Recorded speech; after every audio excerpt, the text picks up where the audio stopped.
Hello, it's Sonia here with The Pretty Stitch. Welcome to my channel. If this is your first time joining me, I'm so happy to have you here.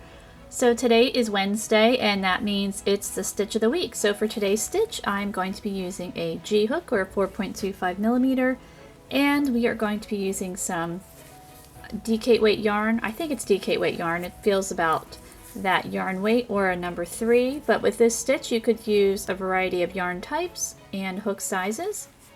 So this stitch, I'm going to be calling it a repeating puff stitch. It's super easy to do. You can it's basically one repeat. You can make an entire blanket out of it. You can make a hat out of it. You can make a scarf. There's a lot of possibilities with this stitch. So to do this stitch, you will need to just chain an even number. So why don't we chain 14?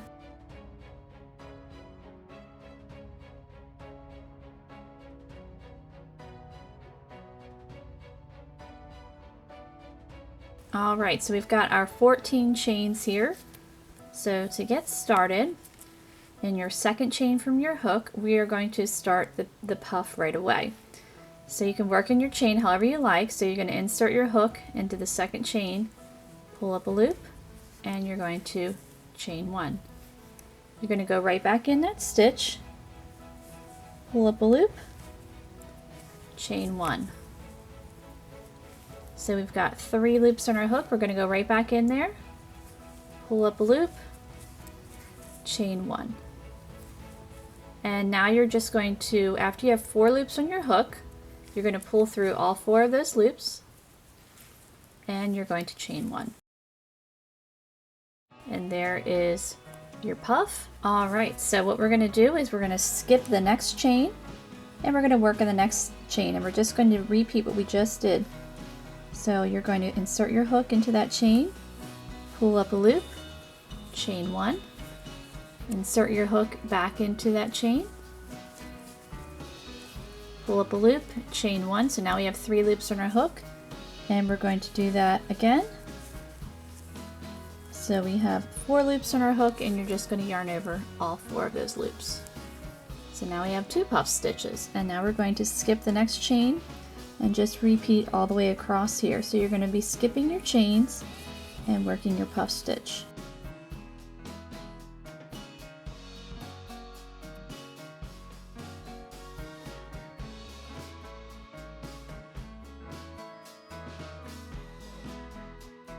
Now there's different types of puff stitches. I mean, this is just a variation. There's so many different variations.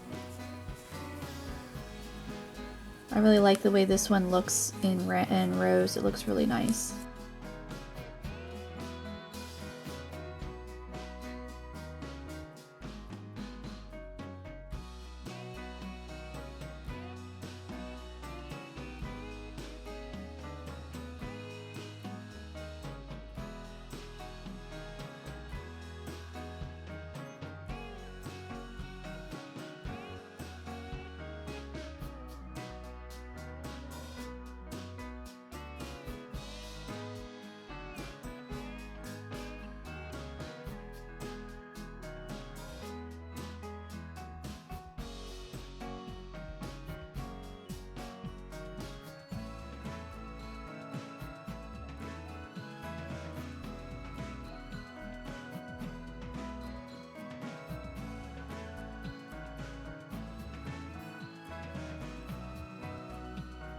Okay, so I'm at the end of my chain here. I've got 2 chains left. So we're going to skip that next one and then just work in the last chain there.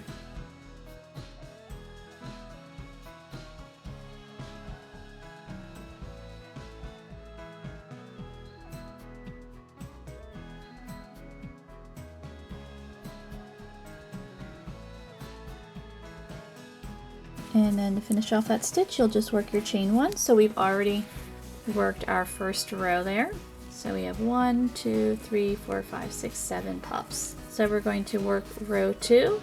So you're just going to turn your work, and you see that space there? That's where you're going to be working in all of your puffs. So pretty easy where to figure out where to work. So we're just going to go right in this first one here, insert your hook, pull up a loop, chain 1, go right back in that stitch, pull up a loop, chain 1, right back in that stitch, chain 1. So we have our 4 loops, pull through all 4, and chain 1. So we're going to go into the next puff. You're just going to do that for the rest of the row and for however many rows you would like. So as I said before, super easy, works up pretty fast.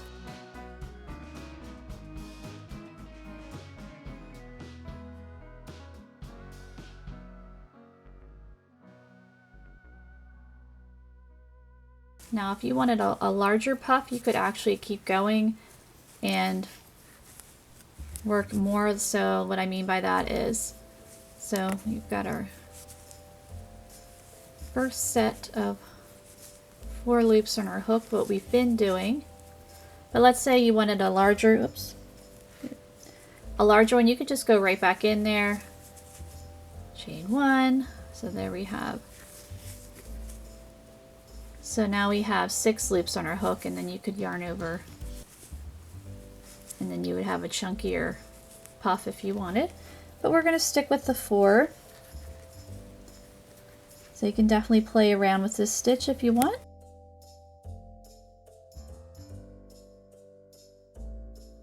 That's the fun thing with puff stitches. There's so many different variations, or bubble stitches, whatever you want to call them. So if you don't like one variation, you could try a different one and maybe you would like that one better.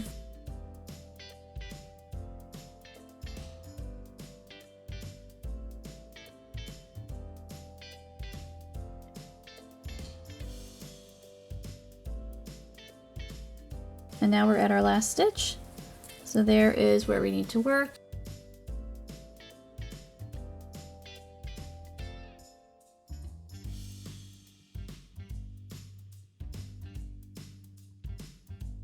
And then chain 1.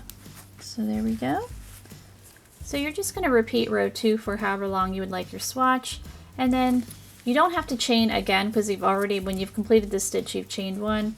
You just turn your work and you're ready to go. So I'm going to work a few more rows, and the nice thing with this stitch is you really don't have to do any finishing stitches like this. If you worked this stitch with a chunkier yarn, a heavier yarn, you know, it would be a really nice weighted blanket, and you don't have to worry about borders, anything. I just think it looks really nice as is. I mean, you certainly could add a border if you wanted to, or fringe, or whatever you know suits you. But this one, to me, looks nice just by itself. So I'm going to work a few more rows so that you can see it in a larger swatch, and I'll meet you back. Alrighty, so here is my little swatch. I worked 7 rows, so you can see it a little bit bigger, and it's really, really nice. And the great thing with this little stitch here is it's definitely reversible, so you don't have to worry about a right or wrong side, which makes it really great for scarves, blankets. I mean, blankets can have a right or wrong side, but for scarves, I prefer scarves that are reversible, because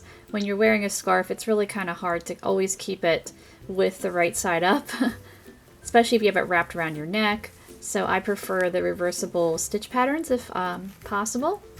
So I hope you enjoyed this stitch of the week, and if you did, please like and subscribe, and thank you so much for watching.